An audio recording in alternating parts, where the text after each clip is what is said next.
उसके ऊपर ही बात करें, वहीं तक रहें, बिकॉज सियासी सवाल आप पूछ लेते हैं, सियासी सवाल जो है वो हाईलाइट हो जाता है और ये जो इम्पोर्टेंट चीज़ें हैं ये कहीं बैकग्राउंड में चली जाती हैं।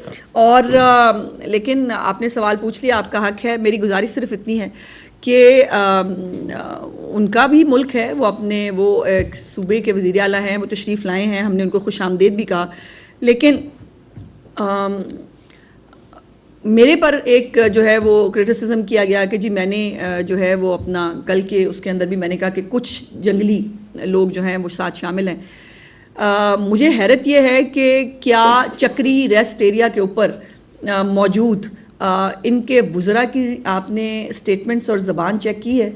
मेरे पास सबसे महज़्ज़ब और मोहतात वर्ड जंगली था सिर्फ, क्योंकि कोई इंसान इस किस्म की गंदी घटिया शर्मनाक बात जो है वो किसी के बारे में नहीं कर सकता। कोई सियासी तो खैर छोड़े, इंसान ही नहीं कर सकता। सो अगर आप इस तरह से जंगली हरकतें करेंगे